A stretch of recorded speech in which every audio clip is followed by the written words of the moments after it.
You got the pledge tonight? Yes, sir. Okay. All right, good morning, folks. Welcome to today's school board workshop. And we've got kind of a lengthy agenda, and we'll go through it. And colleagues, if you have any questions or any thoughts, just ask me to stop, and I will, or we can even return to an item if necessary. All right, so of course, first of all, we have call to order, then we have changes to the agenda. We do have one agenda change. It's administrative personnel appointments. We've deleted item 4.2, appointment of assistant principal to 10-month Riverside Elementary School. All right. Then it takes us to recognitions. There are none. Then there are administrative appointments. So here we go. 4.1, appointment of the principal at Davidson Middle School, recommended by Superintendent Chambers. 4.2, as you know, has been deleted. 4.3 is the appointment of assistant principal to 10-month Elliott Point Elementary School, recommended by the superintendent.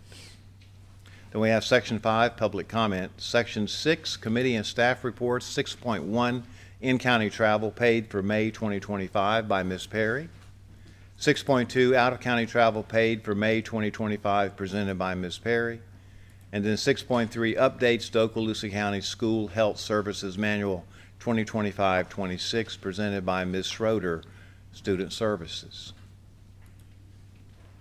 All right, that takes us to consent agenda. 7.1, approval. 7.2, approval of the minutes of the student disciplinary hearing of June 9th, 2025, minutes of the workshop meeting of June 9, 2025, minutes of the regular meeting of June 9, 2025, all recommended by the superintendent.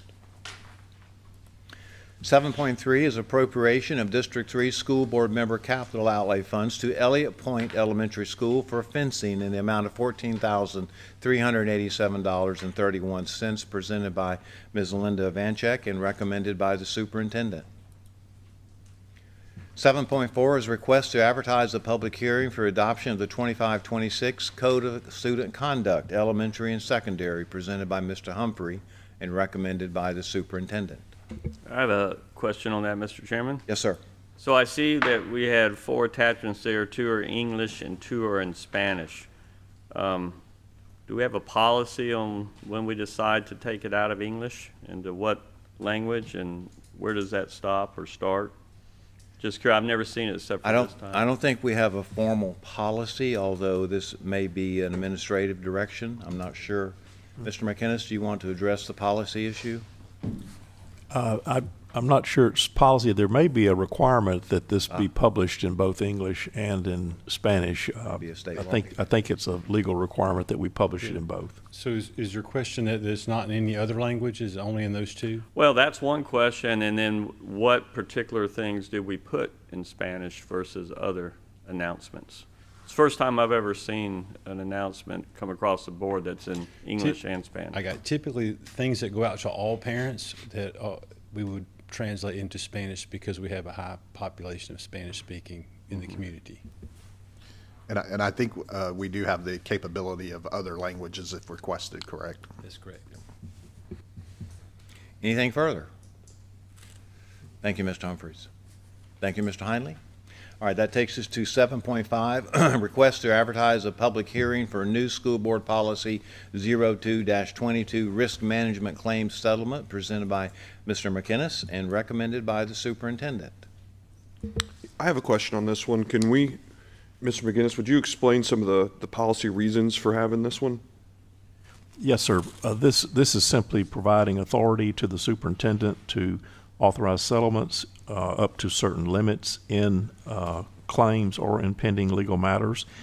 We have had a number of very small claims come through that are requiring proceedings by the board, and we think this is going to be a more effective and efficient way to handle the smaller claims to get them moved through risk management. These are only claims that are fully covered by the FSBIT insurance program, and the superintendent would provide information to the board if any such claim settlement were approved. And Mr. McInnes, are you aware of other districts that may have this? Yes, sir. This is something that a number of other districts have, and some of them have larger limits than what we've put on this policy. Also, there are sometimes like restitution claims that come in where the district is being paid back because of vandalism at a school or something like that, and those oftentimes require sign-off, and this would also allow the superintendent to sign off on those funds coming into the district from claims up to certain limits. All right. Any further questions? And Yeah. so you have 60,000 is the limit that we would pay out as a district, and 100,000 that we bring in before it comes to the board. Is that what I'm reading? That's correct. Remember, the 60 up to that limit would be fully paid by insurance. None of that's coming out of the general revenues of the board. But you did say the board would be notified. Yes, of sir. all this. It's in the policy. All right. Yes, So the settlement would occur and then we'd be notified? that's correct. You know, and Mr. McGinnis, I think I understand the goal of this policy with regards to some of the small, you know, there was a $1,500 claim, I think, that we came in for, and that's an awful lot of expense of your time. It's going to be covered by FSBIT. We have to bring in a court reporter. But my apprehension is I want to solve that problem, but $60,000 is a lot more than perhaps several $1,000s that might be saved by doing this. And my apprehension then goes further is I completely trust both you and Mr. Chambers to exercise this with great judgment, and I have no doubt, without equivocation, that you guys would do a good job. But my apprehension goes, this policy could have an unforeseen consequence in my mind if I'm not in this seat in a review capacity, and you're not in that seat, and you're not in that seat. So what would this look like in the future? Because from between, let's say, $2,000 to $60,000, this includes labor and employment issues, which can have deeply political complexions to it, despite the fact that FSBIT's going to cover it. And I don't think I'm comfortable with putting in a policy where the review of the superintendent and the attorney's judgment in settling something that I might have a disagreement with because of how it has a political complexion, especially when it comes to the personnel side of it. So I'm leaning towards being a pretty staunch no, unless we really lower those numbers to something that's more in line with sort of the cost that we're trying to keep from having to incur by dragging everybody in here and settling something that is of a de minimis amount. All right, so I understand the concern, and from Mr. Destin's perspective, and this is an advertised meeting, and the consequence of that is that we're free to discuss this and how we feel about it, so that the item can be amended or pulled or whatever the case may need to be before there's a vote. So, colleagues, anyone else want to speak to this, or? I actually do, because I know this is something that within FSBIT has other school districts have this policy in place. I also feel like in the course of doing day-to-day business, companies, big companies, private companies, allow their CEO some latitude to things like this. And I think our CEO, we should allow that latitude. And I understand Mr. Destin's concerns considering his law experience, but I just feel like that, you know, our CEO, in this case, I give him my full trust that he's going to make the right decision and give him the latitude so we don't necessarily have to come to a meeting for a, like Mr. Destin said, our last one was $1,500. So I am going to vote in favor of this just because I feel like we, as the CEO of this school, I think Mr. Chambers deserves that latitude on some of these claims. All right, so out of respect for the superintendent, as this has his recommendation, anyone else feel like the numbers are okay, ought to be adjusted, or? I'd like to ask where that 60,000 came from. Is it what other districts are Okay. doing? There's a range, Mr. Heinley, of others. This is not the high side of it. We were looking at claims that have been out there, and keeping in mind, these are claims that would come here that have either been through a mediation, through a court process, and that's been agreed to by the insurance carrier and the other party, or FSBIT on it is adjusted the claim and is recommending the resolution. So these are not matters that we would just look at and decide what the dollar figure is. This will be coming from the insurance carrier to the district saying, you know, we have been able to negotiate this, or we have had a mediation and have agreed to these terms and need them approved, and they're fully funding that. So that it's not a matter of us deciding what amount. These are amounts coming to us from the insurance carrier as being recommended. Okay, so here's my question on that.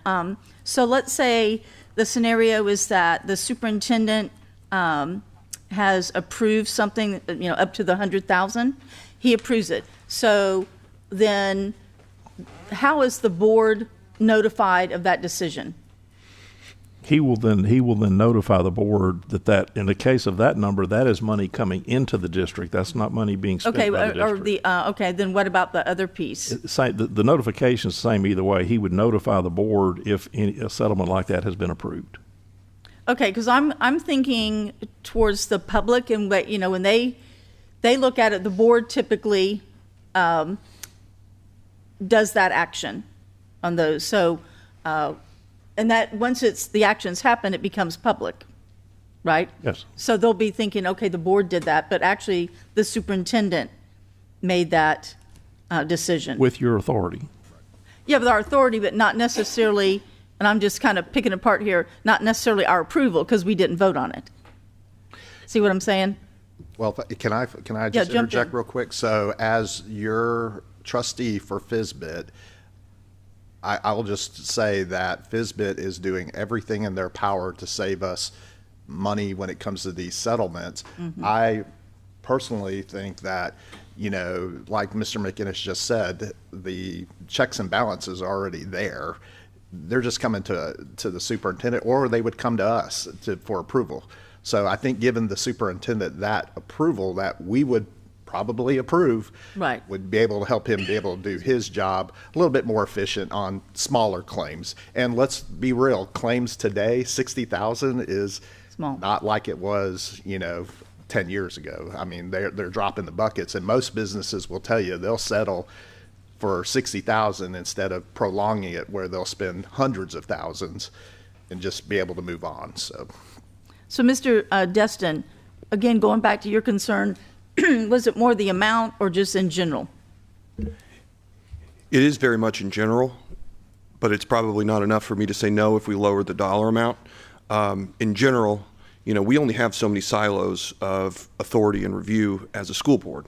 And I mean, you guys pay me to be here. I'm happy to meet, even for the small ones. And I don't like the idea of a small erosion of the authority and review, because I think more oversight and transparency and going through the process and not is better. But as it goes for 60,000, that covers a lot. It does. And I do know that this board won't be the same board in 2 years, and on a long enough timeline, superintendent will be different, the attorney will be different, but this policy will continue, and then you'll have a new set of people who will say, well, this is the way we've always done it. And you go, well, a school board policy, and somebody put it in there, and then it's just that I like the review that we have. I'm comfortable with it. I don't mind meeting. I do want to save money, so if it was less, I don't know exactly where I would be comfortable, but it would need to be well south of 60. For me to be a yes, but this is a plurality, so I might just be in the hyper minority. And Dr. White, if you don't mind, Hyper minority. Superintendent. I would like to say, so this policy right here was brought to my attention in terms of what other school districts do. And it was brought to me in terms of the efficiency side of the house and not necessarily having delays, and as it pertains to school board meetings. So this isn't something that that was just thought up and saying, hey, you know, let me circumvent the board. So definitely would never want to do something like that. Also, it was brought to me because FSBIT, being the carrier, would already have done the negotiations and then that would be the amount. And then it was brought to me that this is what other school districts do. As Mr. McGinnis would tell you, my first thoughts were, this is normally something that the board does. So several conversations about it. However, like I've shared with this board, don't want to be in a situation where I put the board in a situation where they're uncomfortable. Dr. White, I would request that you remove this item. All right, Ms. Mary, so the superintendent would ask for this item to be deleted from the agenda. All right? Can we, And in doing so, I'll have staff get with Mr. McGinnis and see whether or not something else comes forward. And the board members, and Superintendent, I appreciate your comment about FSBIT having done the negotiations, because we all know the reality is once the insurance company says, this is what we've agreed to, our choice is to accept it or reject it. And then what happens is if we reject it, well, then we're on our own. so can I make Sure. a comment, even though this item is now being deleted? Sure. So I would just refer back to the person that brought this up was the only employee that the school board has, and that is our attorney there. And I, for one, I have to respect what our attorney is implying here. And if you look back at our claims that we've had to have closed sessions on and prove, the majority of them have been under $50,000 and as low as $1,500. Now, we have had some that have been higher, and we've had some school board members in the past that have wanted to fight those claims. But in the end, you know, I feel like we have FSBIT for a reason, and we have an attorney for a reason. And I just feel like, even though the item's being pulled, I just feel like this is something given that wouldn't be out of the normal, like other school districts are already doing within FSBIT. So, but I do respect the superintendent pulling it, and I'm confident that it will come back to us and we will support it. Okay, thank you, sir. Anything else then? All right, let's move on to 7.6. Request to advertise a public hearing for revision of School Board Policy 04-12, Student Technology and Internet Acceptable Use, presented by Mr. Mitchell and recommended by the superintendent. Okay, I'd like to discuss this, please. Okay? Okay, so I'm looking at some of the red line situations here that are put in here. All right, so one thing is on section, okay, under F, wireless communication devices, and then you get to section B. So this red line, I'm assuming, is the new part. Elementary and middle school students may not use a personal wireless communications device during the school day unless it's a health condition, that kind of thing. So is what we're saying. Okay, so this is a change, correct? Yes, ma'am. And it's coming straight out of legislation adopted by the Okay. legislature. Okay, from the legislation. Okay, so if an elementary or middle school student cannot have a cell phone, is what we're getting at, bottom line. They by law, they can bring them, but by law adopted this year and signed by the governor, they cannot use them except in these limited circumstances during the school day. Okay. All right, then it goes on, and as it goes down to E, about high school students using their personal mobile devices in a classroom setting shall access online capabilities. I get all that. But there's a part down on where the teacher has, okay, down on J, high school teachers shall designate an area in the classroom for the secure storage of wireless communication. So are we mandating that that's what they need to do? Well, by law, they're supposed to do that. They're supposed to designate a safe place in the classroom for those phones to be kept. Okay. And so, And that provision was already in the policy for all teachers, except this year, because of the change with elementary and middle not being allowed to use them, high school was put into that law just because of that limitation by the legislature. That was not new, that teachers were designated a place to put phones. okay, so on the high school level, they can have their phone they can have a phone to use in the classroom With teacher permission. with teacher permission. Okay, so here's my thing is, it's not being that long in the classroom and dealing with cell phones as a teacher. Here's my concern with that. These policies that say they can have them but only use them for this and this and this is a nightmare for a teacher, because the area is so gray. I think we need to look at a more cut and dried, can they have the phone or they can't have the phone? And I know we have to follow state law, but I'd like to see us tighten this up to a point, because when I talk with teachers, one thing they talk to me is the cell phones are absolutely making them crazy in the classroom. So as far as using devices, I don't see why a student would need in high school their phone when we have other electronic devices available for them to look things up, research, or whatever they need to do. And that's my concern about this policy. And Ms. Vancheck, the legislature also has implemented a pilot study over the next year before the next session of selected high schools in the state, and they're studying now a complete, ban of use of those phones by high school students like they've already done for elementary and middle school. They just didn't implement it in this session because they're going to see how it works in the high schools that are selected for that pilot program.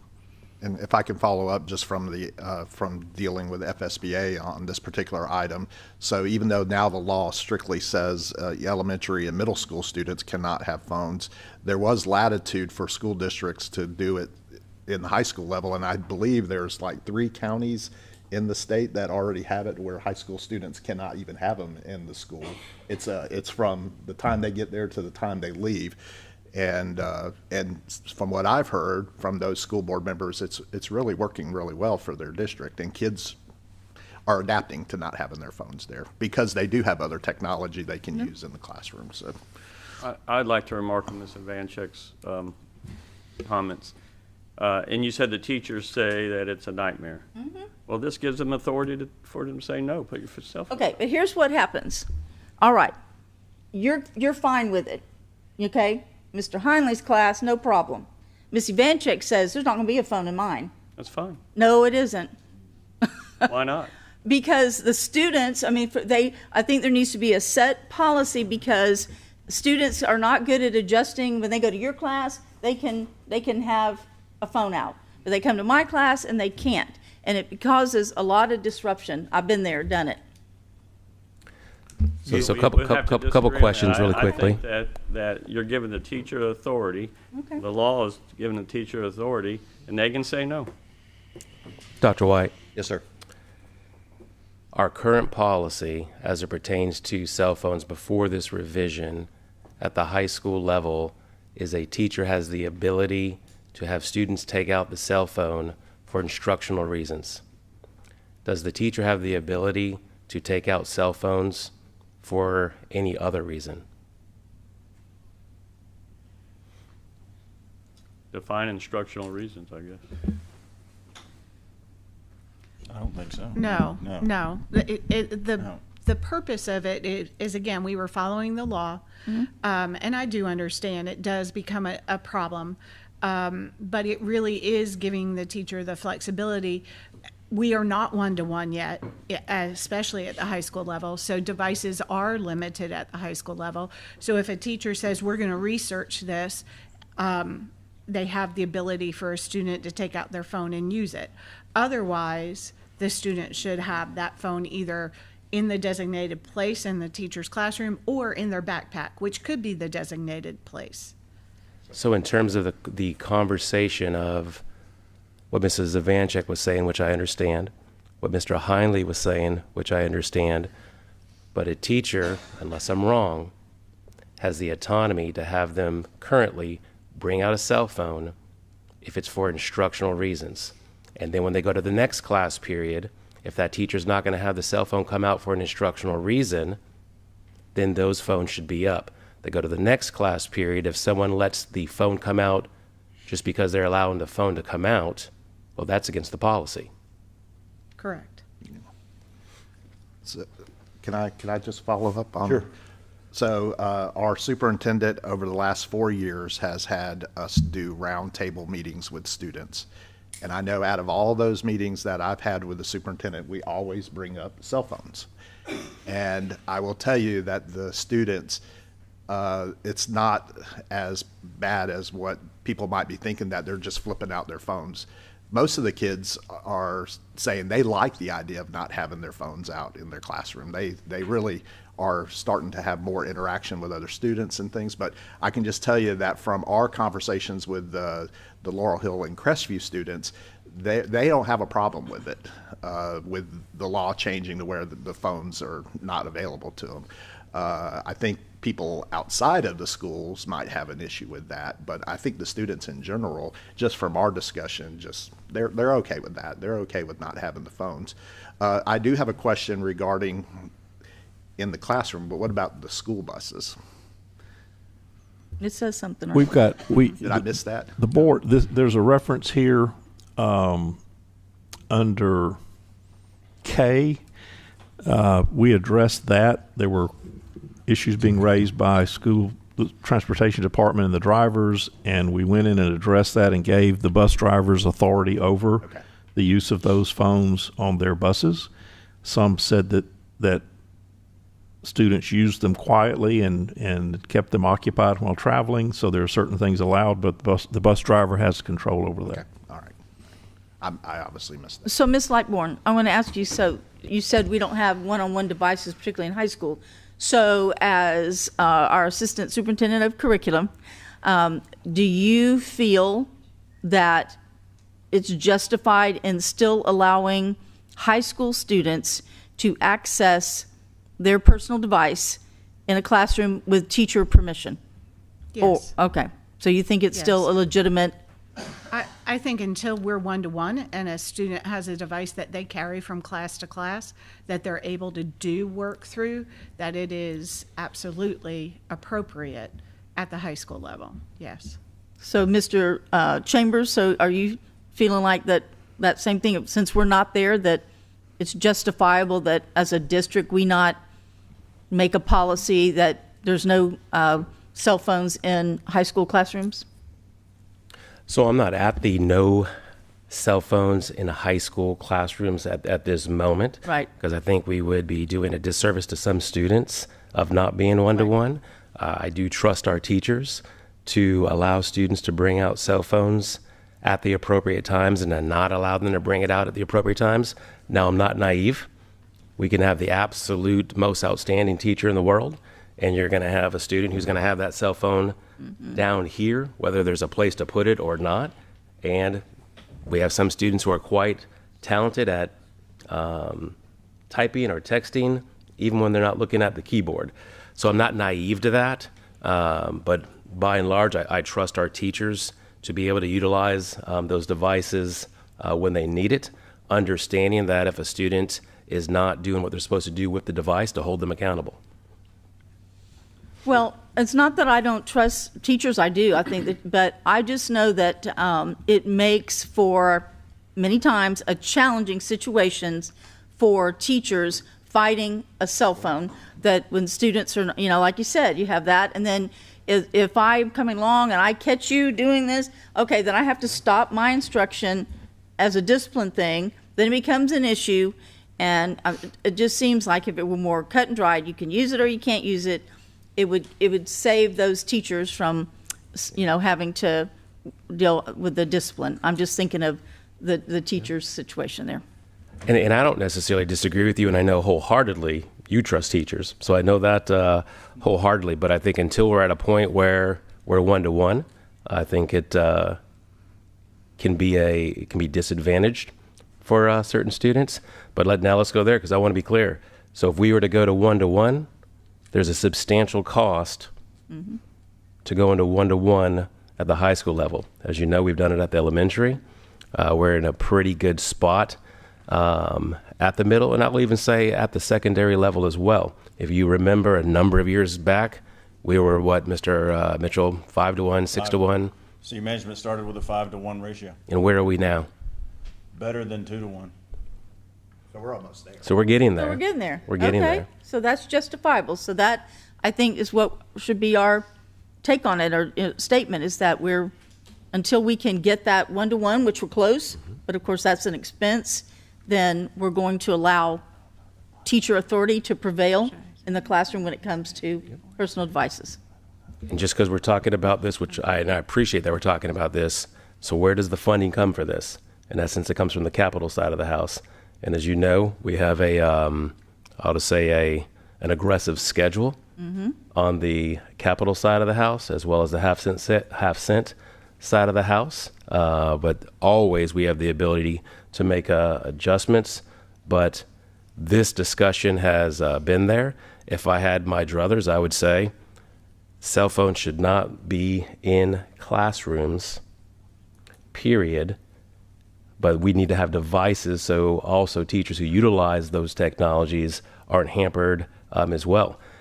You know, technology is something that I think is an absolute blessing, and I think it can also be a distraction as well. And as many distractions as we can take out, the better. But I wouldn't want to do something haphazardly, and I'm not saying that that's what this board's saying, because you're not, or do something before we have other means available.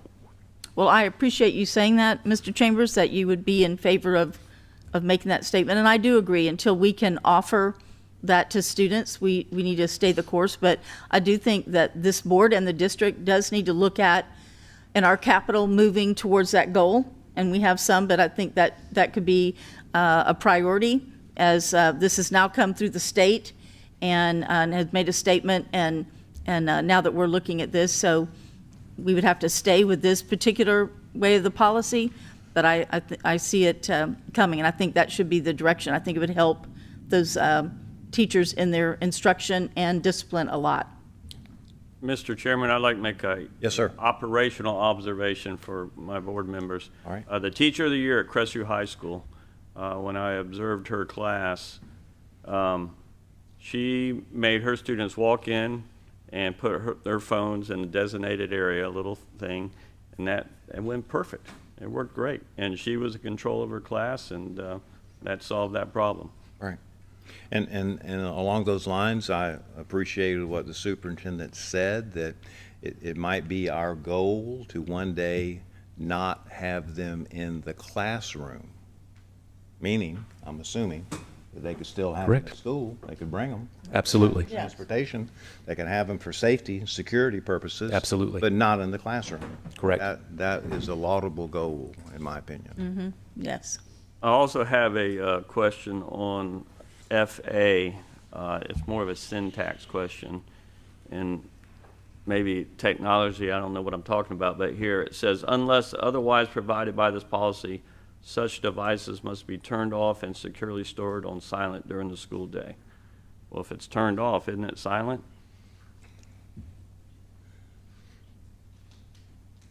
Just a question. I think it's just being clear that they're to be put away, silenced, turned off. I mean, we're trying to make it clear that that's what's expected. Well, you can silence it without turning it off, right? Right, and we don't want anybody to question if we're leaving anything out here. Okay. Covered it for all areas. All right.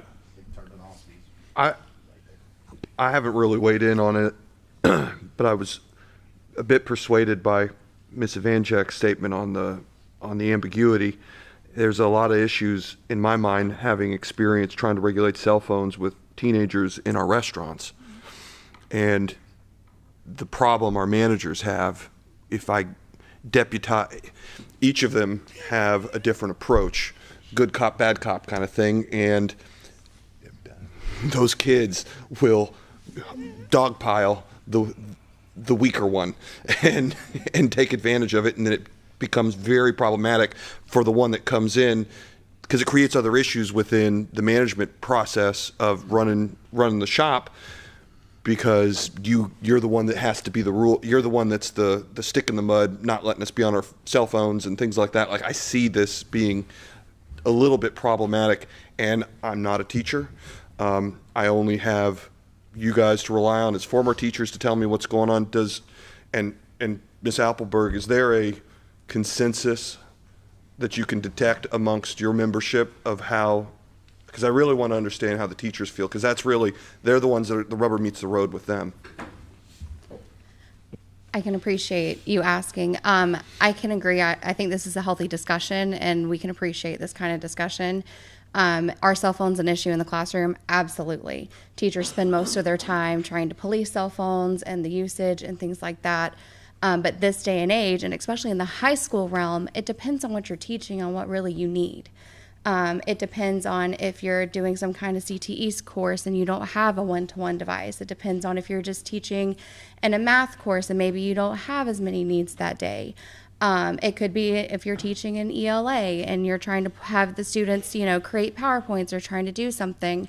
There's a lot of good that technology can use, and until we have the technology in the classroom for teachers to give the instruction that they would like to give and have the autonomy in the classroom to do that, I think that you need to continue to keep cell phones in there and just support teachers in the fact of if it's being, misused in the classroom and they do send a student up, that these things are happening and there is the proper kind of discipline and protocols that are happening in order to make the teachers feel supported in this sometimes losing battle with technology.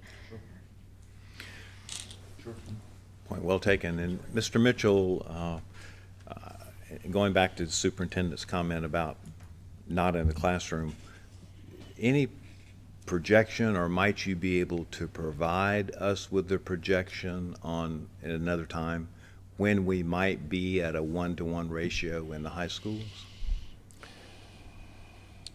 It's possible. I can give you some ideas, but it's going to be one of those things where it's all contingent on budget. Yeah, I understand. So, but we're looking at 2 capital. years, 5 years, maybe a year. I don't know. Maybe you guys. It would not be within the next 48 months for sure. Okay. All right. That's helpful. That's we helpful. are doing tests. We have done tests. We have done trials. But it would not be within 48 months, I can tell you that. Okay. Superintendent? And I'm saying this not necessarily for the board's knowledge, because I know you know this. So you think about the capital budget. And a number of years ago, and Julie, Ms. Perry, correct me if I'm wrong, a number of years ago, we funded about $6.5 million for technology with our contract. We're at close to $9 million now. Okay, close to $9 million now. You look at from buses to certain maintenance personnel, when we're buying down schools, such as the new COP with Pine View, with the 30 classroom addition at Destin and Baker, as well as other capital expenditures. I say everything's a priority. So if we need to reshuffle priorities, however, we've gone from where we were not anywhere near close to 1-to-1, then we moved to 1-to-1 at the elementary level. That's right. Now, fast forward, we're less than a 2-to-1. So we're moving in the right direction. But when you say that we're less than a 2-to-1, if I said to Ms. Perry today, we're going to 1-to-1 across the school district, she probably would fall out of her chair. And I mean that literally. Yeah, yeah. And along those lines, I'm and I know you don't have this information, so when I ask the question, it's kind of tough. But I'm just curious, in a high school population, what % of the teachers might utilize cell phones as a part of their classroom instruction? 20%, 10%, 5%? I think it depends on the day and the activity that they're doing. I Right. can see in an AP classroom where they're doing research Right. and they don't have the one-to-one devices, they're using them. So I don't think that It's hard to call. that classroom particularly uses it every day. Right. It really depends on the instruction that's Well, occurring. If it weren't for that, I'd like to get them out of the classrooms. Mm-hmm. Because I concur with Ms. Vanchek and with Mr. Destin and everyone else. I think it is a difficult management process. But I understand we probably need some legislative support for that. Okay? But maybe one day when we get a lot of money, we can go 1-to-1, and then we can do exactly what we're talking about.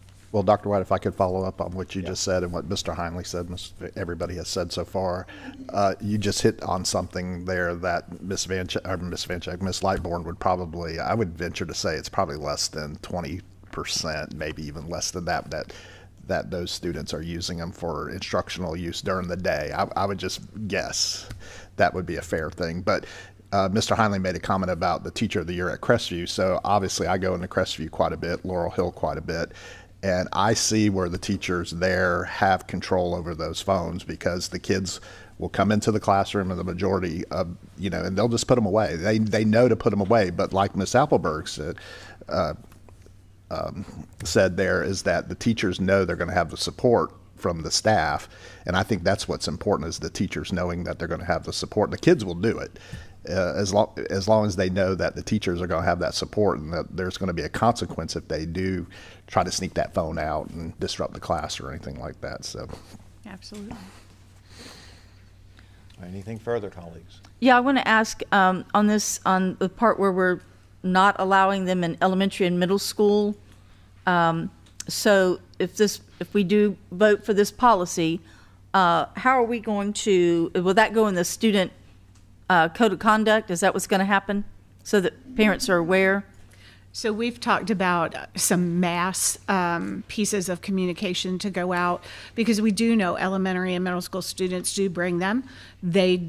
Parents want them to have them, especially if they're walking home or coming home on a bus or coming home, period, and there's not a parent at home, and most people don't have house phones anymore. Right. So it's very important that that is still allowed for a student to have that phone on them in some way, in their backpack, turned off during the day while they're at school. So that's very important. So we have already talked about how it'll go out in a mass communication, it'll go out in a thrill share, we'll put it on our website, the schools will put it on their website, the schools will send information just on that, because sometimes when you send the whole big thing, right, they don't read all the little parts. Right. So just on that, so parents are clearly aware, probably have a little bit of a grace period of everybody getting used to. So the phasing in of it is what's important, and the way we communicate with our families is important, and that's a piece that we're working on right now. Okay, good. That sounds good. Thank you. and as constitutional officers, this is the law. So It is it absolutely is- the law for the K-8s, yes. And Ms. Ivanchuk, it is contemplated that if the board approves this, it will be in the Code of Student Conduct for the coming school year. That the draft that's here before you has that in it. Okay, thank you. Okay, anything else? All right, thank you. All right, takes us to 7.7, request to advertise a public hearing for revision of School Board Policy 04-32 discipline, presented by Mr. Humphrey and recommended by the superintendent. And board members, the only proposed change here is legislation this year granted the superintendent additional authority to extend the period of an expulsion in school threat situations. And so this is simply adopting the legislative law as it's been changed. And just for the board's knowledge, this was specifically one of our legislative requests to the state. We had a lot of discussion about this. Dr. Hale did a good job working with our person, with also legislators, and this is not just to extend arbitrarily. This is when there's serious and egregious matters that occur where we should do our due diligence now within law to do so. Great. All right. So what you're telling me, there's no chance to put corporal punishment back into our school system? I will not comment. Well, actually, I still think corporal punishment is allowed with parent consent. It's- yeah. Right. Yeah, yeah. Right. But I mean, statewide, it's up to the school district if they want to. Yeah. All right, 7.8, request to advertise a public hearing for new School Board Policy 04-51, artificial intelligence acceptable use, presented by Dr. Hale and recommended by the superintendent. I'll tell you what, we bit off a big thing here. We're going to take care of cell phones and artificial intelligence. That's pretty good. And Dr. White, I know Mr. Destin and Dr. Kelly before him requested this policy. Mr. McInnes, would you be willing to kind of explain how this is going to work, but how it's going to be probably an ongoing policy update? Yes, sir. This is one of those areas of technology that between this workshop this morning and this meeting tonight, there probably will already be changes and updates. This policy is intended to give us some guidelines for the use of our schools and our teachers and our students and our other employees. It provides certain items here that are not acceptable use of AI. It provides a list of things that are acceptable use of AI. It empowers the teachers in the classroom to determine when AI is appropriate to be used in the assignments by the students in their classes. It does not make an effort to diminish the ability of district employees and staff to use AI in an appropriate manner. So it is moving forward, that growing technology that we know is here, but this just gives us some guardrails, if you will, particularly in the academic curricular area, to be sure that it's not being abused or taking away from the continuous learning of the student in the classroom.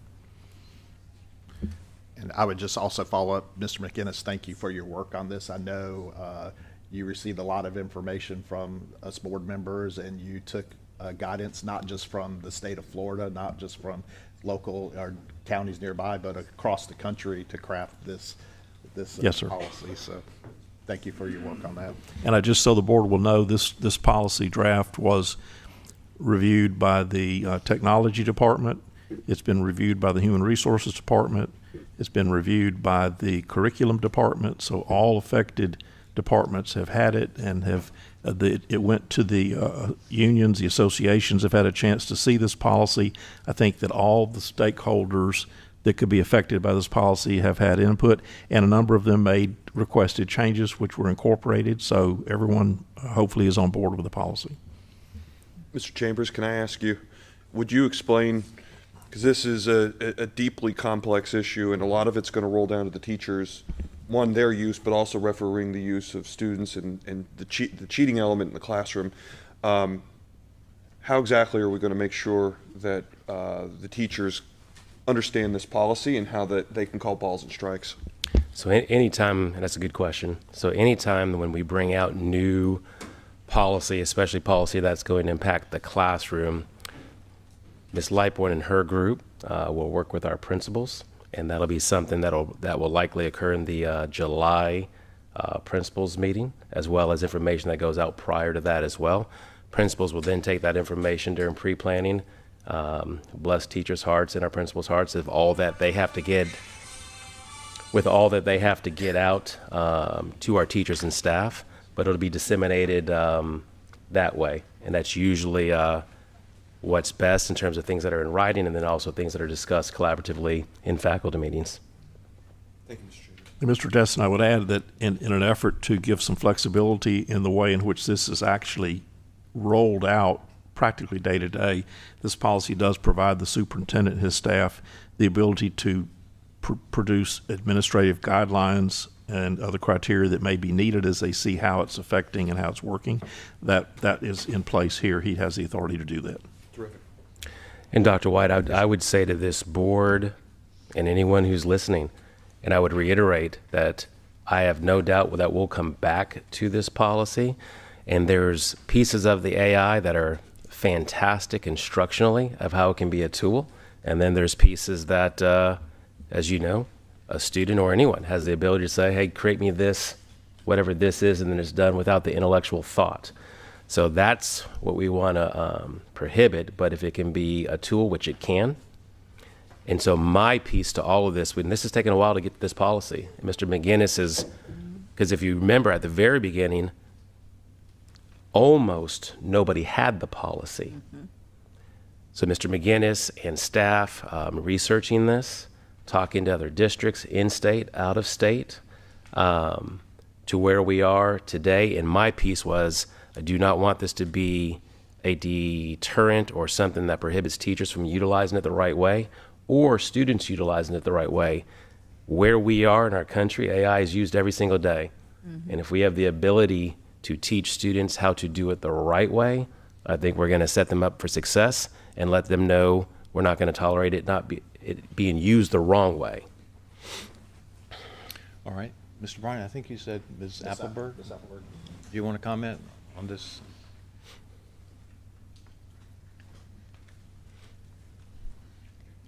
think that you hit the nail on the head when we're talking about AI, and so did Mr. Dustin, talking about how are we going to make sure everybody knows the appropriate ways and the appropriate uses to do it. One thing that we can appreciate about this policy is it kind of does start off with the do's and don'ts.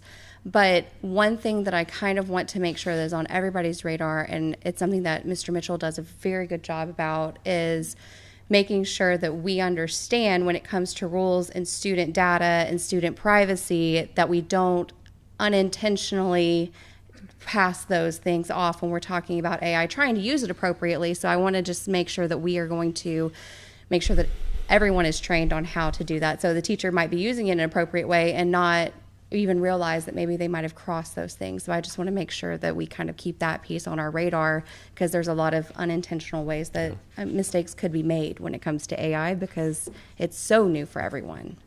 But I just wanted to make sure that we kind of, that was our only concern and our only piece about the policy itself, besides the fact of how is everybody going to be trained.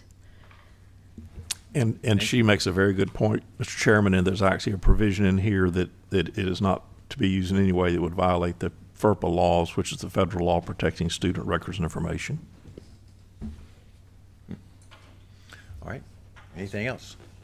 All right. Well, I had something Yeah, that, sure. I'm sorry, this kind of goes back to the cell phone thing. And so talking about confidentiality and such, but there's a statement on there that talks about that students should have no expectation of confidentiality with respect to their use of wireless communication devices or on school property or at district-sponsored events. So I know we've been, for many years, we have them sign, my student can be in a photo. Is that negating that? Are we to the point where if you're in one of our public facilities, you should just know that there may be a photograph that you're in or something like that? If you're in a pep rally at a school and they take a photo, you might be in that and it might go out to another source. Is that what I'm reading there, or does that need another clarification? No, ma'am, that's not intended to do away with any of the current authorities we get for privacy purposes. This is just saying when you're using an electronic device or you're using AI and you get into some of those programs, we're letting you know now that you shouldn't expect privacy, because we don't know exactly what you could be accessing or what software you're using. I mean, and we want people to be aware that there is potential disclosure of whatever they're doing out there when they do that. Okay, but this was actually back under the cell phone piece? Yes, ma'am, that's what we're saying. Okay. When All they're right. using those devices, they need to understand we can't assure their privacy when they go out onto Okay. those devices. So this isn't so much privacy of whether you're in a photograph or in some kind of video or anything like that. This is more about when you're accessing something, your identity might be found out. Yes, ma'am, that's Okay, exactly gotcha. right. All right, thank you. Anything else? All right. 7.9. Review of School Board Policies, Chapter 10, Communicable Diseases, presented by Ms. Schroeder and recommended by the Superintendent. And Mr. Chairman, this is a policy that is up for review under your board policies that we review a set of policies each year. There are no changes being proposed to this policy, so that's why you see it here just for your approval of the review that's been done. It's not subject to going to a public hearing for any kind of changes. All right, very good. Thank you. All right, 7.10, also to request a public hearing for revision of School Board Policy 11-18, Public Conduct on Campus, presented by Dr. Hale and recommended by the Superintendent. And Mr. Chairman, this policy is addressing basically the Florida law that prohibits someone from, without knowledge or consent, recording someone in a surreptitious or hidden manner. This is intended to provide some protection for not only our students but also our employees on school grounds, so that they would be aware if they were being recorded by someone, and it just imposes the standards of Florida statute. All right.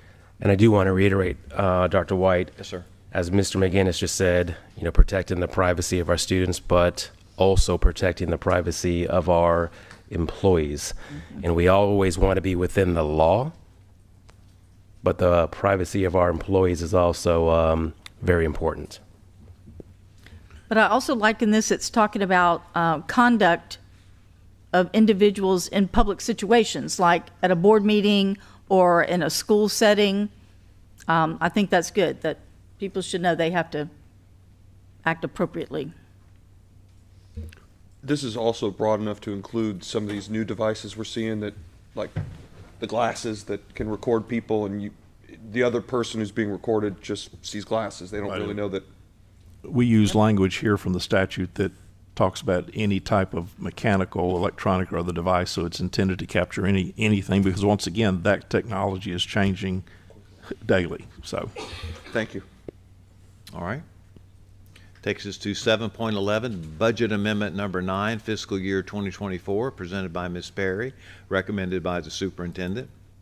7.12, Monthly Financial Statement for May 2025, presented by Ms. Perry, recommended by the Superintendent.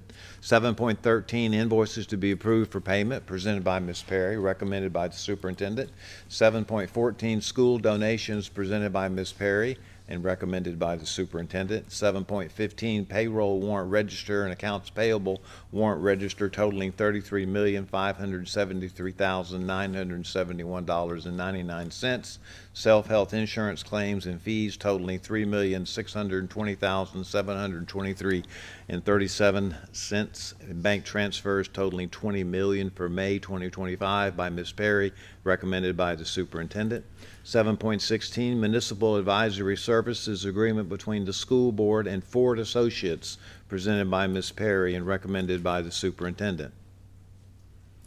7.17, Fiscal Year 24-25, Inventories from all schools and departments, presented by Ms. Perry and recommended by the Superintendent.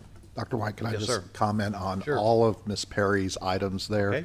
Okay. Ms. Perry, I know you called all of us before the weekend just to kind of go over the budget amendment and all that. And Mr. Chambers made a comment about, when things get thrown at you and it skews those numbers off, you would literally fall out of your chair. I know Tallahassee has made it to where you probably have a seatbelt in your chair right now. But just wanted to say thank you for you and your team for just all that y'all are doing right now. I know it's still a work in progress and all that, but thank you for your all's work. And I know we'll have a budget. All right, 7.18, Sole Source, 25-17, Frontline, presented by Mr. Wyndham and recommended by the Superintendent. 7.19, Renewal of ITB 22-21, Fire Extinguishers for Kitchen Hood Systems, recommended by Superintendent. 7.20, Tag-on Bid Purchase over $50,000 to Parish Tractor Company by Mr. Wyndham and recommended by the Superintendent. 7.21, Tag-on Bid Purchase over $50,000 to etc. Amherst Healthcare Staffing, AMN Allied Services, Jackson Therapy Partners, Orange Tree Staffing, Princeton Staffing, Soliant Health, Stepping Stones Group, Talk of the Town Speech Therapy, all presented by Mr. Wyndham and recommended by the Superintendent. 7.22, Tag-on Bid Purchase over $50,000 to Dex Imaging, presented by Mr. Wyndham and recommended by the Superintendent. 7.24, Service Agreement, 26-15, Emerald Coast Science Center STEM Field Trips, presented by Mr. Wyndham and recommended by the Superintendent. Now, Mr. Chairman? There'll be several for Emerald Coast. Yes, sir, Mr. I just Lane. want to, 7.24 through Right. 7.29, all the Emerald Coast, I just want to say I highly support that. I visited those things. Great program for all those that are coming up. Yes, sir. Thank you. All right, let's go through them quickly. 7.25, Service Agreement 2616, Emerald Coast Science Center Family Science Night by Mr. Wyndham and recommended by the Superintendent. 7.26, Service Agreement 26-17, Emerald Coast Science Center Planetarium, recommended by the Superintendent. 7.27, Service Agreement 2618, Emerald Coast Science Center Plant Dissection by Mr. Wyndham and recommended by the Superintendent. 7.28, Service Agreement 2619, Emerald Coast Science Center Science Matters by Mr. Wyndham and recommended by the Superintendent. 7.29, Service Agreement 26-20, Emerald Coast Science Center Science Enrichment by Mr. Wyndham and recommended by the Superintendent. And then 7.30, amendment to service agreement 26-29, the speech lab by Mr. Wyndham and recommended by the superintendent. 7.31, amendment to service agreement 25-43, Connect ASL, presented by Mr. Wyndham and recommended by the superintendent. 7.32, quarterly school safety compliance report, fourth quarter, in accordance with Rule 6A-1, FAC, presented by Mr. Dean and recommended by the superintendent. 7.33, contract agreement between the School Board of Okaloosa and Panhandle Area Educational Consortium, presented by Ms. Corbin and recommended by the superintendent. 7.34, contract between the School Board of Okaloosa County and K-12 Florida for online educational products, presented by Ms. Corbin and recommended by the superintendent. 7.35, virtual school services, agreement between Imagine Learning and the School Board of Okaloosa County, presented by Ms. Corbin and recommended by the superintendent.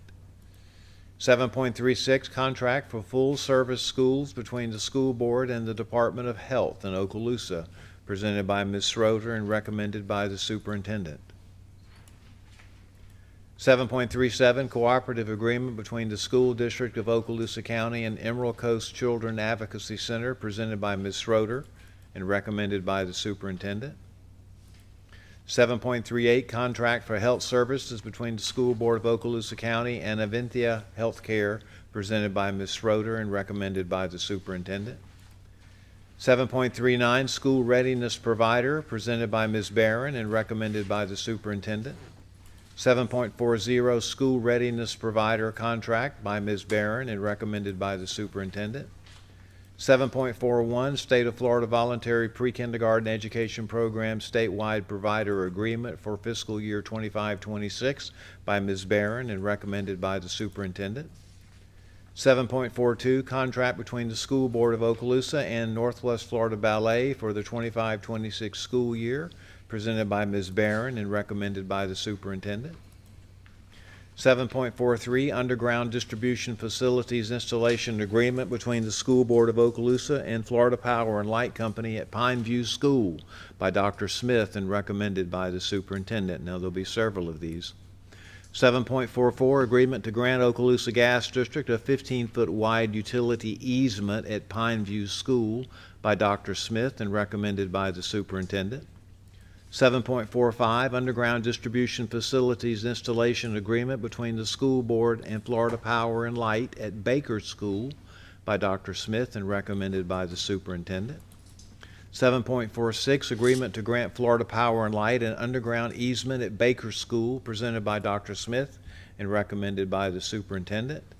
7.47, agreement to grant Florida Power and Light an easement at Baker School by Dr. Smith and recommended by the superintendent. 7.48, IDEA Part B, Entitlement K-12, Florida Department of Education project application for 25-26 by Ms. Ard and recommended by the superintendent. 7.49, IDEA Part B, Entitlement Pre-K, Florida DOE project application for 25-26 by Ms. Ard and recommended by the superintendent.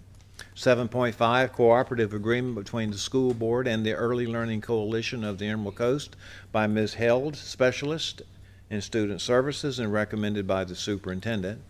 7.51, Okaloosa County School District 26-27 school calendar by Mr. Spolsky and recommended by the superintendent. I have a comment Yes, sir. regarding the calendar. Yes, sir. Thank you for ending before Memorial Day. Yes, sir. Yep. Thank you to Ms. Ross and the 20 people that comprise that committee. Yes. They got together, sir. Yep. All right, 7.52, agreement for school resource officer program between the School Board of Okaloosa and the Sheriff of Okaloosa County for 25-26 by Mr. Spolsky and recommended by the superintendent. I have a comment Yes, regarding sir. that one. Again, thank you to our Sheriff's Department, our county commissioners, and the school district for the collaboration of making our school resource officer program one of the best in the country. And I can just tell you that just around the state, even in our state, that the amount of collaboration that we have within our school resource officer program is second to none. And I know other districts wish they had just what we had. So thank you for all y'all's hard work on making that happen. So Thank you, Mr. Bryan. All right. And then 7.53, approval of Marathon Health Employee Clinic contract by Ms. Sarah Cato, Director of Risk Management, and recommended by the Superintendent for approval. I've got something to say on that. I'm excited about this. This is next level, Ms. Cato, and you're on it. And I'm real excited to see how this goes. It's going to be such an asset for our employees. And I didn't know if you wanted her. I know she's spoken with us, but she's looking at her. She's ready. Come on up and tell us. Superintendent, would you like to call? No, thank you. And as Ms. Cato does come forward, I do want to say that this has been, I'd say, years in the making. Yeah. And Dr. Hale, the BOG, has done a great job really researching this, looking into this, making sure that it is feasible and it makes sense for Okaloosa. So again, it's something that has occurred over a good period of time, and I just appreciate the work that's gone into where we are today. Thank you, sir. Yes. Hi, Ms. Cato. Hi, good morning. Good morning.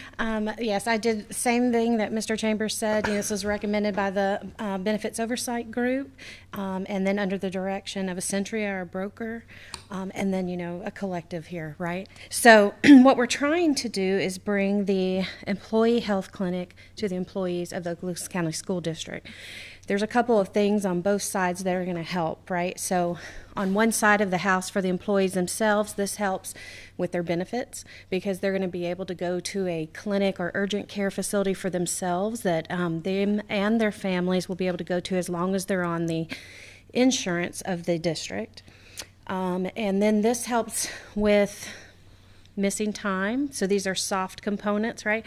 Absenteeism can be helped because when you think about things now and you're looking for a primary care physician, this is happening all over the world. This isn't just, in our county, but when you're looking for a primary care physician, they're inundated with people and clientele. And so if you try to book an appointment or get a new primary care physician, it could be 3 months out. So in this respect, you're actually giving them more choices in the area for themselves and their families.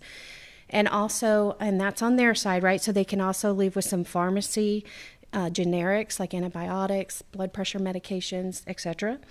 And then you're deviating from having to leave more time from work to go to a pharmacy to pick those items up. So you're already at a doctor's office. You're spending time there. Your appointment does not start at 8:30 when they book you. Normally it's closer to 9:30, 10 by the time you leave.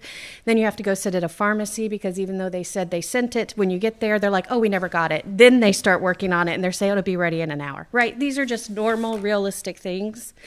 So we're removing some time components in this.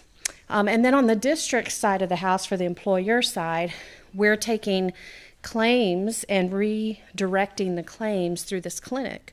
So right now, if someone was to go to an urgent care facility or their primary care or an ER facility, so those are their options, right? So if they don't have a primary care, a lot of people are saying, I don't need a primary care. I'm just going to go to urgent care. That's great for the employees. It's a little bit of a bump for us on our plan, right? So it's more expensive on the backside for the district. So in this case, if we're redirecting those claims through this contracted agreement with Marathon Health at just our employee health clinic, it never hits the claims. So in essence, the return on investment is supposed to be those savings, those cost savings. So very transparent here, this is all protected through HIPAA, so I don't want the employees to be concerned that just because they go to this clinic and it has our name on it. So it'll be the Marathon Health Clinic for the Okaloosa County School District employees, right? It's a long name, but it's just for our employees and their families. That doesn't mean the district gets to know any information about them. They're protected by HIPAA. It would not be staffed by the school district. It's staffed by Marathon, right?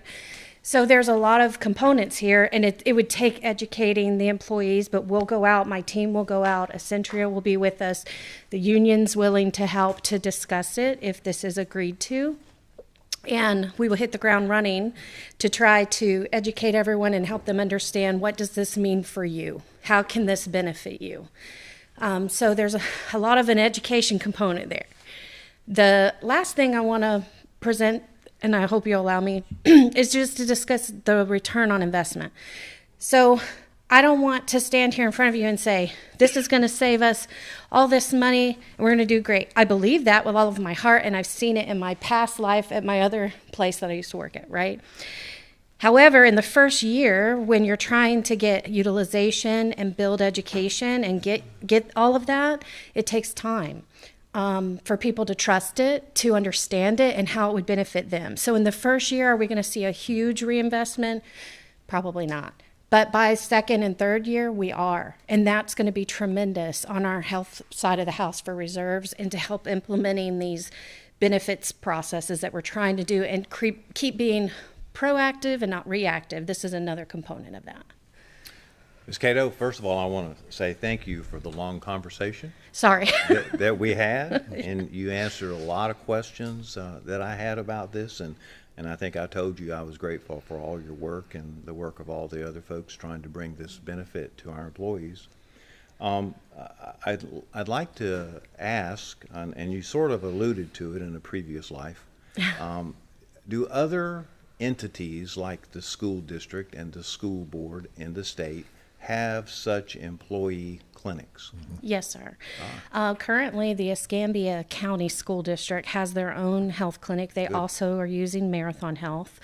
And then we have a lot of other counties that also use them too. Escambia County Sheriff's Office, the City of Pensacola, and the Board of County Commissioners all hold a contract at their employee health clinic. They also use Marathon. So they have a very good track record, especially with public schools and government entities, public entities. So and I think it would be utilized across the board in those counties to help do exactly what we're trying to do here. Right. Take those cost claims, divert them to somewhere else so that we can save funding. Right. And that helped me some, because then I knew that you had some models that you could look at and that you could follow. And then, of course, after our conversation, I had a couple of layman legal questions, and so I called Mr. McInnes, and he relieved my concerns in a couple of those areas. But the other thing that I think might be important is in terms of the funding and where the dollars are coming from. Are we using district resources to pay for this, Ms. Perry, or is this, because there's some costs. I'll let her answer that. That's right. I know where understand. they're coming from, but I'll let her answer. Yep. Yes. You know where it's going, too. Yeah. Yes. So as you know, when we became self-insured, instead of paying premiums, we pay ourselves and put the money into a medical fund. We are using the money from the medical fund to pay for this. So there's no money that we might have used in another capacity. This is money from the health premiums that we've been able to save, basically. Yes, yes, it's just the same amount, the same money that we are paying that would be used for claims is also going to be used for this. Okay, so good. I see Dr. Hale approached, so he may want to weigh in. Well, I mean, everybody else was talking. I thought I might say something about it too. This is indeed a very exciting thing, and the one thing, and Ms. Cato did a great job of talking about the benefits. As I've spoken to all of you before, the BOG is fully in support of this, 100% unanimous vote on this, because we are both concerned about the employee side of it, but also the district side of it. And anytime those things overlap in a Venn diagram, that's a big winner for everybody. That's a 5-0 vote inside that room. The one thing that I did not want to let go unsaid here, though, Ms. Cato is right. We're going to really, really try hard to get the utilization up if this is approved. And probably one of the biggest magnets towards that utilization is the fact that this is a zero copay for our employees. The copay is absorbed inside the contract along with all the overhead and everything else that goes with Marathon. Marathon's our partner. We don't have the data, like she says, because they're the medical side of the house, but for our employees, with the creative scheduling that's going to occur to make sure that we can get employees in according to their schedules. Bus drivers have weird schedules. They'll be able to get there. Teachers will be able to get there in their planning period or their duty period or their off time. Weird schedules that educators have will be accommodated, but also that zero copay is going to be a really, really big deal. It's really going to be a nice benefit for employees. So will it be open like in the evenings? So the one thing that we have not ironed out is what the schedule actually will look like, but one of the sales pitches for this employee clinic was to make sure that our employees could use it. So that'll be up for discussion as we move forward. And then the actual infrastructure, the building, remind me how that's going to be taken care of. Who pays for that? Or how's that done? We'll be using the medical fund for that too. Okay, so that, but we don't have to, the district doesn't have to worry about getting it built. Marathon does, right? There will be some district costs just in terms of site prep for where it's going to go, but It's a module, is it module? the modular It's a piece, yeah. Can I say? Yeah, I'm sorry. please. There's a component in the contract because Marathon helps implement these types of construction from ground up. Of like, you know, Dr. Hale said, that we have to clear the site, get it ready for a parking lot, that type of thing. And then they will come and deliver the module, put it together, build it up.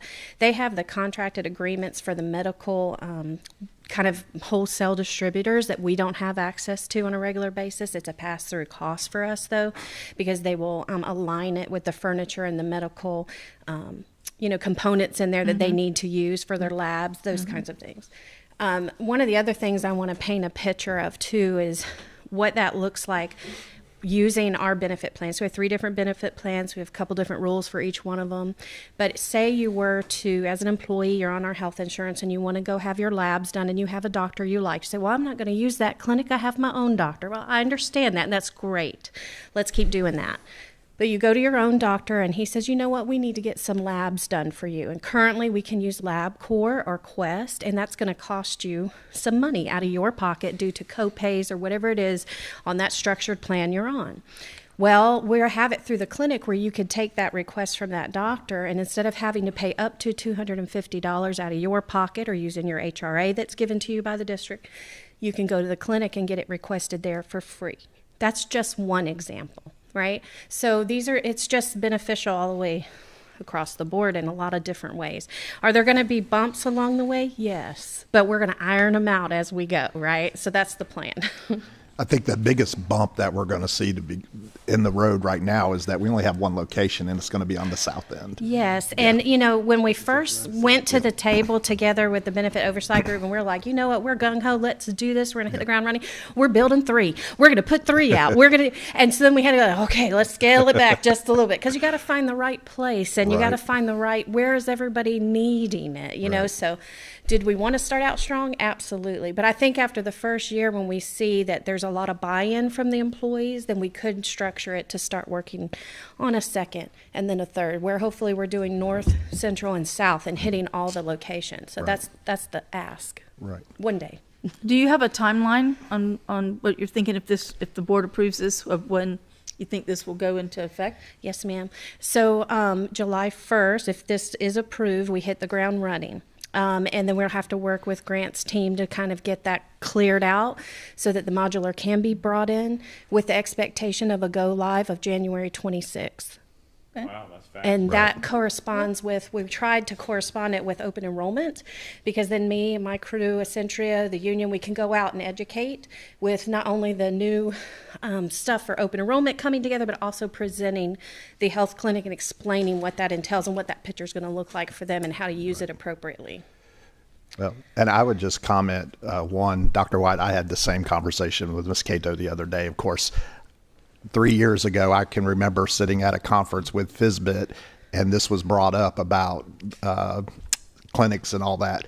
But I would also have to go back to Mr. Chambers in recommending that we become self-funding, you know, as far as when it comes to our insurance and all that. Because if we hadn't done that, we probably wouldn't be here right now with this.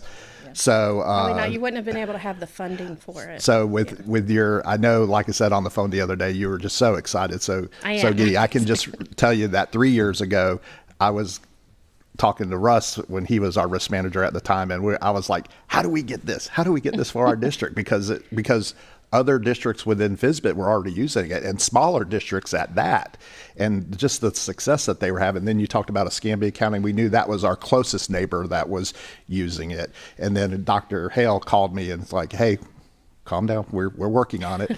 But it did take a few years to get there. And this, like Ms. Ivanchek said, this is a game changer for us and for the district, and really excited that we're at this moment, because it is going to be a good thing. And you're right, the first year is going to be a challenge, just educating people on it. But I'm just so excited it's going to be successful that we will eventually have the 2 clinics, one in the central, one in the north. So 3 clinics total. So yes, I'm hoping for that anyways.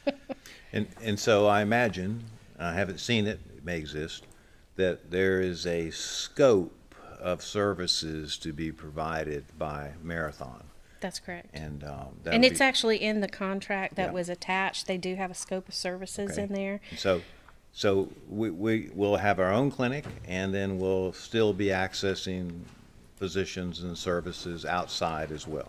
Yes, sir. Not only that, still Ally Health is still going to be a big component. Marathon Health will also offer a virtual visit type scenario if needed. We just met recently with UHC, and they said that our district employees are actually one of the top notch of their groups that are using the like AI virtual visits, those types of things, which I thought was interesting. I didn't know that component. I didn't know it was such a big draw for them. It is. That's wonderful. So Marathon does have that. Can I ask a question about Sure. that? Will we still keep our current online provider, and this will be additional? Is Yes, that right? sir. Yes, sir. Very good. Because not if you don't have the health insurance, you wouldn't be able to utilize the clinic. But under Ally Health, even if you don't have it, you can. Right? So we just want to make sure everyone's covered and they're still taken care of. Because not only, we're responsible for them, we want to take care of them. They're doing a great job for us, so they're our asset. So we want to take care of them in that way. But also, this is a great addition to things we've already lined up for everyone for recruitment and retention. We want to keep our teachers, we want to keep them here, and if they have families that need to be taken care of, we're just giving them another component so they can take care of those family members. They'll see children 2 years of age and up, so that's very helpful for families as well. And that was helpful when you told me that often many of our new employees are unable to find the referring physicians they need. Right away. Yeah, it would be a 3-month out picture for them. And I think that's, a disservice and that's not our disservice. It's unfortunate that's happening across everywhere, That's right. Okay. Anything else, colleagues? I would just like to say what Mr. Bryant said in terms of going to the partially self-funded, and it started with this board saying, hey, we need to look at the health insurance. The BOG, who's done a great job evaluating services, programs, took time, which got us to the partially self-funded, and then they've continued to smartly make decisions to add to our health insurance. And I say all this because people don't get as excited about the health insurance, but this is a big deal. You pay for it, you'll find it. All the way to the, that's true, but all the way to the other ways that they can get meds, mental health services as well. And there's things that I'm not mentioning, but now this next component. And again, starting with 1 rather than going straight to 3, but the goal to get to 3. So I just appreciate the work of this group, which is fantastic. I would say, we talked about January 26th being when we start.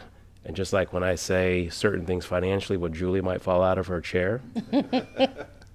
Mr. Meyer also falls out of his chair when we give an exact date, because things happen. So the goal will be January 26th in that area.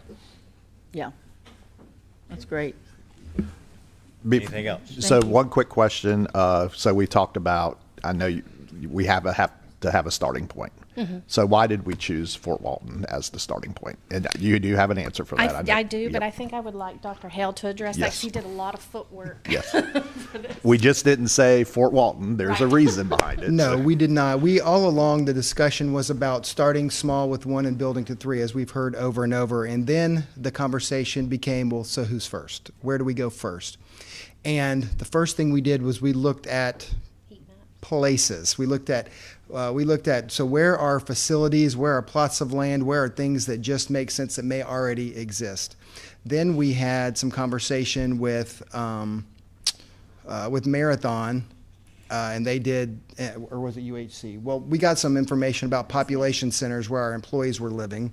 And of course, that's going to get really hot in the south and really hot in the north and going to be cooling off a little bit in the central. So we knew straight away that we wanted to focus on either the north or the south primarily, if the building situation was convenient. Well, the more I worked and looked, the more I found that there was nothing that was really convenient. And so we went and we looked around at some different places. And the conversation with Marathon was ongoing too. And so where we ended up deciding, the south end, there was a plot of land that was, I'm not going to say easily cleared and prepared, but more easily cleared and prepared, according to our operations side of the house, as opposed to, preparing some other site that we may own, or trying to get into another building that may be a district building that was being utilized for something else. All of the stars just kind of aligned for the lower OTC section right there. There's a plot of land right there that is a place where a modular building could go. About the same time we had that conversation going, Marathon came and suggested some layouts, some blueprints, some different things that could work when they didn't really necessarily like what my ideas were. And then it all just kind of laid out right there in the south end. So easiest place to start. We have some ideas about some other places to move to as things develop, but that was just how we landed on that first piece. And I think to your question, and I think for this board, Dr. Hale, this group looked at the north end, looked at the central end, looked at the south end, and of course everything that he just said made sense to go to the south end, but every area of the county was looked at. This made the most sense based on their research. Anything else? Mr. Strong. All right. Sorry. Yeah, Got a minute sure, for me? sure. Mr. Strong, come up. So I didn't prepare a speech, but I do want to say thank you to the risk management group and thank you to the BOG. I mean, y'all know I've been doing this work in the district for some 22 years now, and it's been a goal of mine to help get the district self-insured. That's a personal thing that I've always thought was an opportunity that we've missed. So I appreciate the board supporting that several years ago. And, I like to look at win-wins. I see this as something that supports our goal of zero increases in the cost of health care for this group, which is just unheard of right now in the state, and providing better health care to our members. And so I think this is an opportunity for retention and recruitment. I think this is an opportunity for young families to go for zero cost out of pocket. And the result to us is better health care for our members, and which reduces our health care costs long term. So this is a great thing, and the opportunities this health care clinic opens up for us in the future to train students, to lower our health care, and to get better health care in this county, just phenomenal. So thank you for your support. Thank you. Thank you, Mr. Strong. All right, anything else, colleagues? We're all good? All right, thank you, Ms. Cato. Thank you. All right. All right, that takes us now down to Section 8, Superintendent's Human Resources Recommendations. 8.1, 8.2 are information only. 8.3, Administrative, Managerial, Professional, Technical Personnel Recommendations for the 25-26 school year, presented by Dr. Hale and recommended by the Superintendent. 8.4, Cleared Certification Requirements and Issuance of Contracts for the 25-26 school year, presented by Ms. Duron and recommended by the Superintendent. 8.5, Employment Separations by Dr. Hale, recommended by the Superintendent. 8.6, Personnel Recommendations by Dr. Hale, recommended by the Superintendent. 8.7, Employee Transfers presented by Dr. Hale and recommended by the Superintendent. 8.8, Employee Suspension presented by Dr. Hale, recommended by the Superintendent. 8.9, Reinstatement Reimbursement of Sick Leave due to line of duty illness, injury, medical examination presented by Dr. Hale, recommended by the Superintendent. And 8.10, Leave Without Pay by Dr. Hale, recommended by the Superintendent. No items on discussion. Section 10, Program Owners Representatives Business. Mr. Hindley, anything for today? No, we'll have a report next meeting. Yes, sir. Thank you. 10.2, Authorization for Professional Services for CMI Price Validation for TPM Program Number 6, Task Orders and Scope Mods, presented by Dr. Smith and recommended by the Superintendent. 10.3, TPM Program Number 6, Task Order Number 37, Scope Mod Number 2, GMP for Sales Tax HVAC Project, Niceville High School, by Dr. Smith and recommended by the Superintendent. 10.4 TPM Program Number 6, Task Order Number 38, Scope Mod Number 1, GMP for District-Wide Fine in Performing Arts, Crestview High School Band Room by Dr. Smith and recommended by the Superintendent. And then 10.5 TPM Program Number 6, Task Order Number 39, Scope Mod Number 2, District-Wide Parking and Paving, Crestview High School Parking Reconfiguration and Meigs Middle School New Parking Lot, presented by Dr. Smith and recommended by the Superintendent. A quick comment about Yes, sir. 10.5. So, Mr. Meyer, I drove by Crestview today. Well, actually last week it started. So people are going to be asking what's going on in the front. So that is the phase 2 of the parking lot construction. So again, it's not just going to finish over the summer. It's going to be an ongoing project. So I'm just saying this to those who might be viewing this. Please be patient with Crestview High School. A lot's going on over there, but when it's done, it's going to be amazing. And so just be patient with us. And I know it's going to bleed into football season, but there's no other way. I mean, we just can't. I mean, if that was the case, we would never replace it because there's always something going on. So, and Meigs is going to be a great thing for them too. So, All right, thank you, sir. All right, that takes us to our attorney and your business, sir. No report this morning. Thank you, sir. Superintendent, your business. Thank you, Dr. White. I want to be shorter today, and I just want to say, just for a moment, you think about this school year, in essence, has come to an end. And we talk about the work that our teachers do. We talk about the work that our principals, that they perform, our instructional, our support professionals, the bus drivers. So many wonderful things happen over the course of the year, that so much of which is behind the scenes. But great fruits come from that. We had a fantastic year. I always say we're not perfect at all, but we grow from those things. But we've had a great year, and we'll share some of that at the July board meeting. We will have our state test. We should have our state testing by that time. We've looked at that data. Things look nice. I do want to say, and you look in this room right now, you see MIS, you see maintenance and facilities, you see finance, safety, HR, professional services, student services, ESC, you see our communications team, and then you see our senior staff. You see a person who keeps me organized every day in Ms. Floyd, which is a difficult task, but so much that they do behind the scenes that nobody ever knows a thing about. And by and large, this school district runs smoothly by and large. And it's due to the work that these individuals do here and those who are not here at the departmental level. And again, our schools teachers, they all do fantastic jobs. But I also talk about gears all the time, and it takes every gear to make a full gear run. And these folks do a great job, and we don't talk about them all the time. We will have a report on the state testing. Again, should be out by that time. We will have a report on the classroom technology, many of which you all have supported, a comprehensive report with pictures and so forth.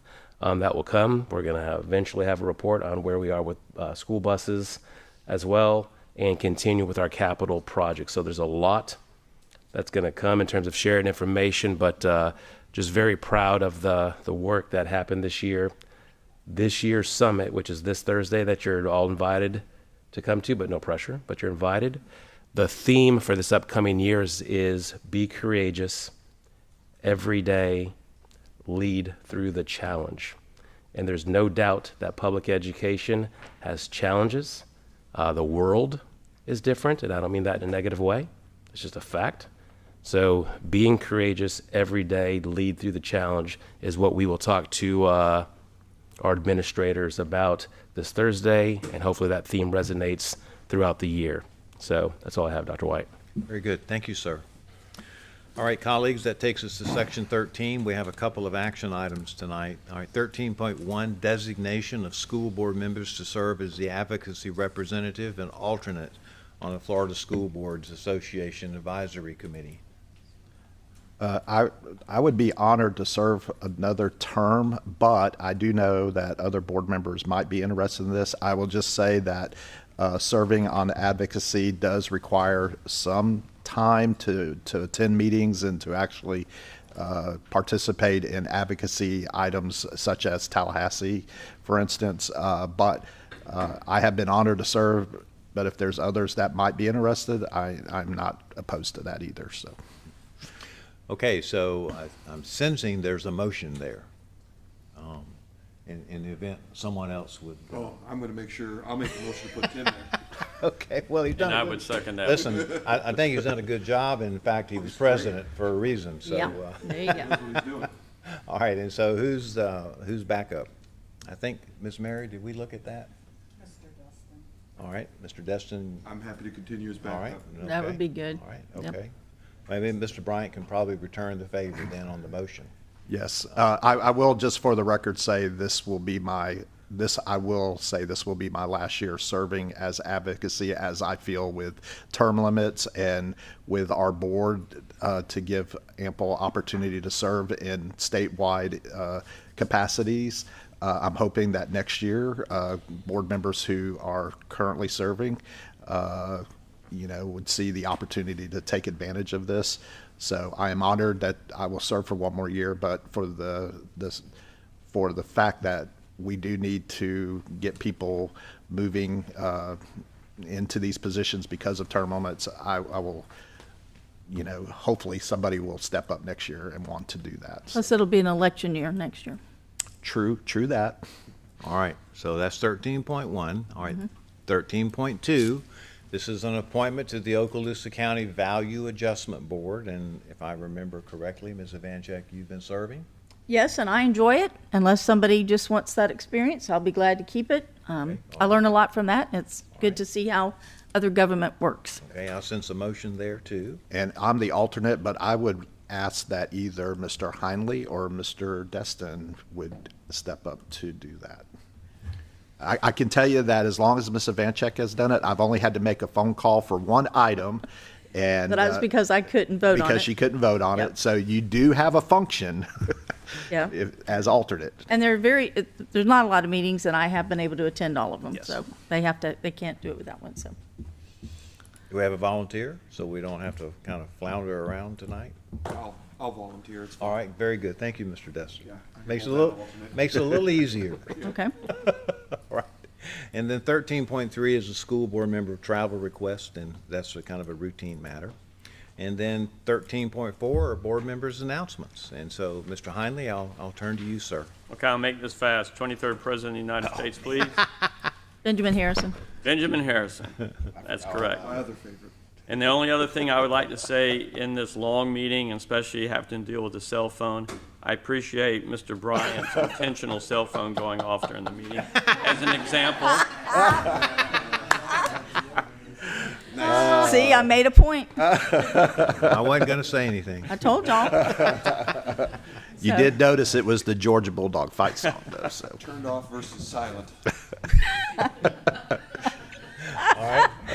Definition. All right, Ms. Ivanchek, that takes us to you. Okay, so I got to say this. Okay, so this time last week, big event over at Choctaw High School that I've been involved with. I feel like we kind of kept it a secret in a way for a couple of years, but last Monday, a new totem pole was installed at the front of Choctaw High School.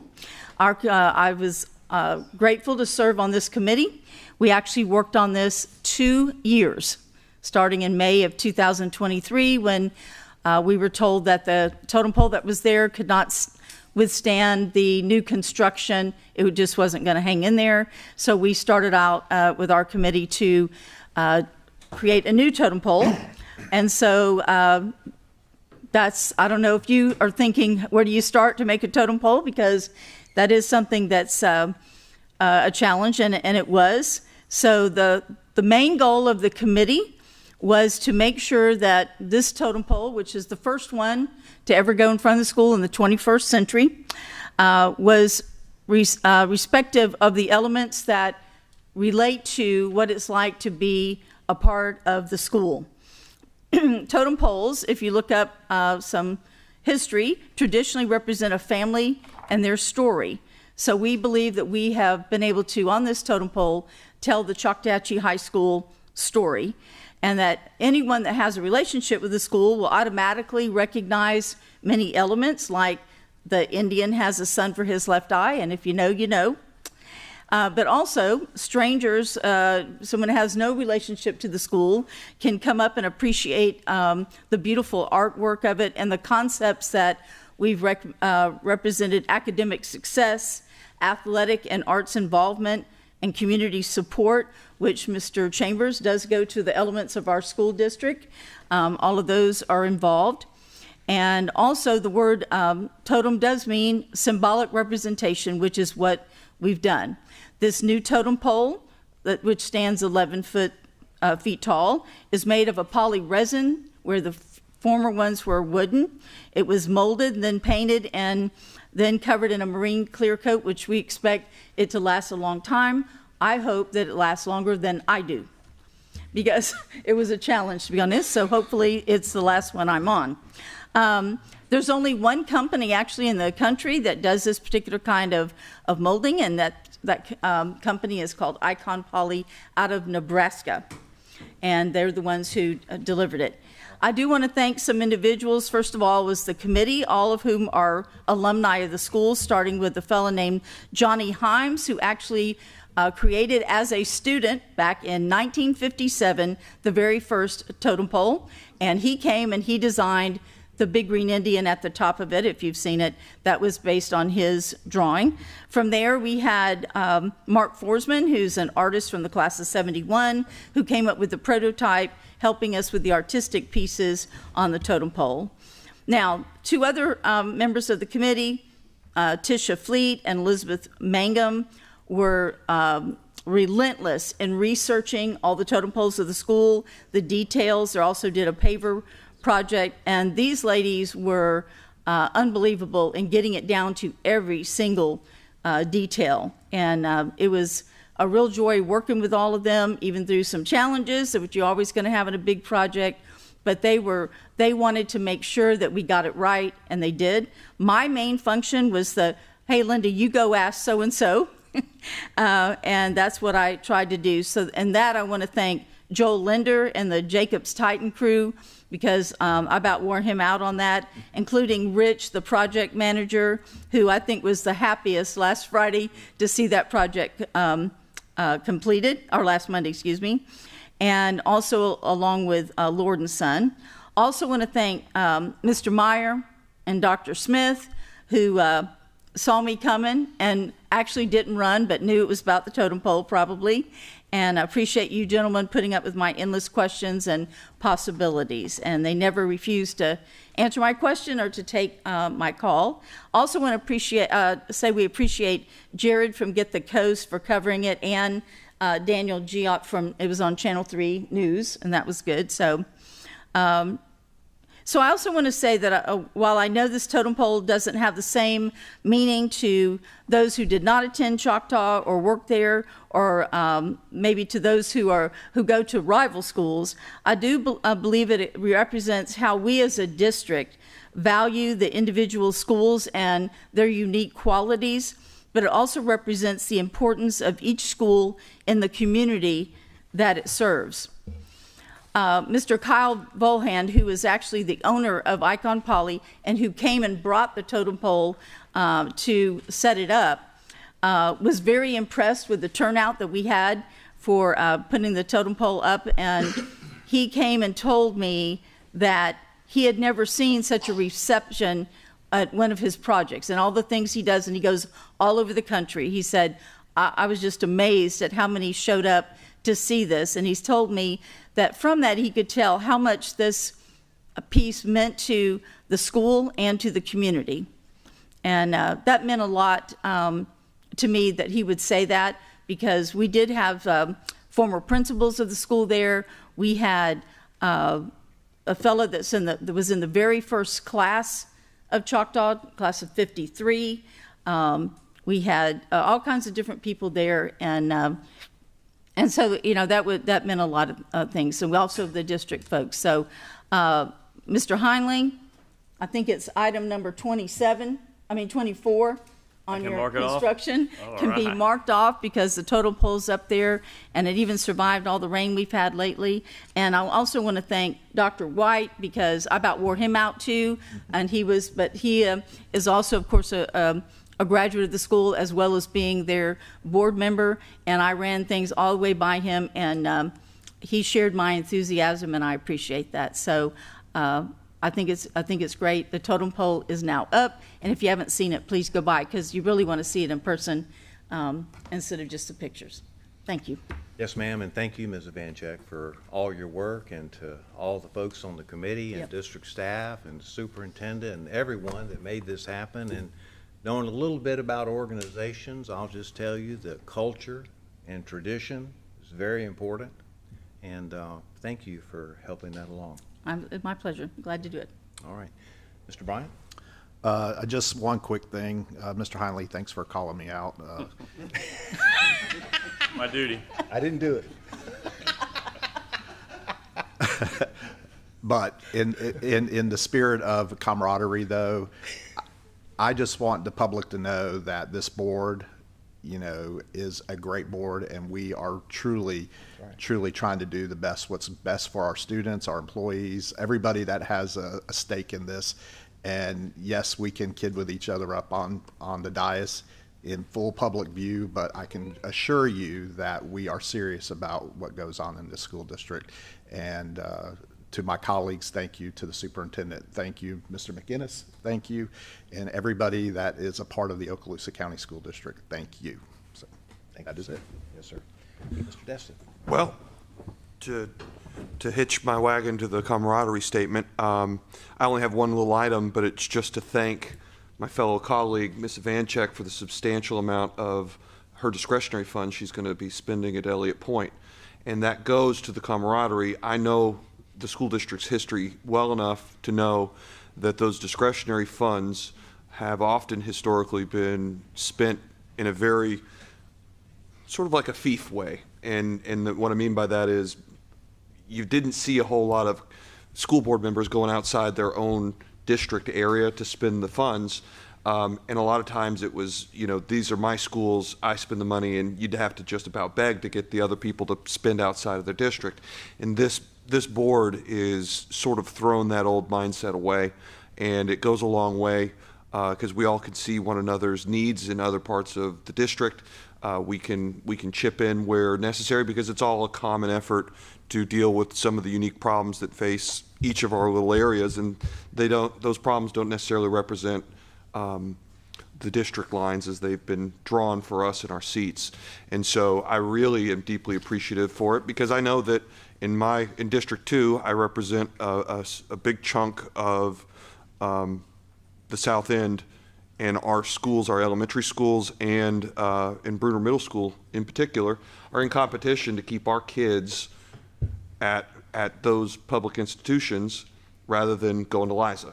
And there's nothing wrong with Liza. I do support the choice, but we're in competition with them to keep them enrolled in our elementary schools and our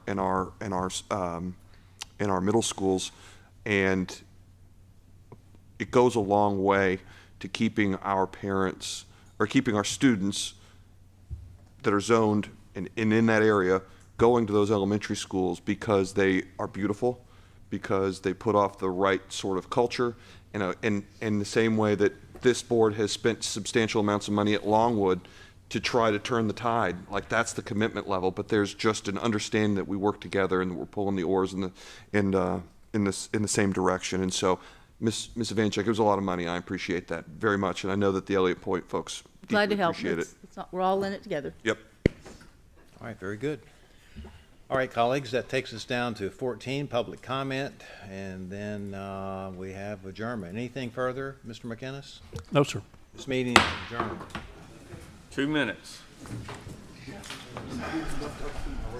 Stop. 2 minutes to our next meeting. Well, it may take a little bit more than that because I'm going to have to hit the ladies' room and stand up and take a little break. Yeah.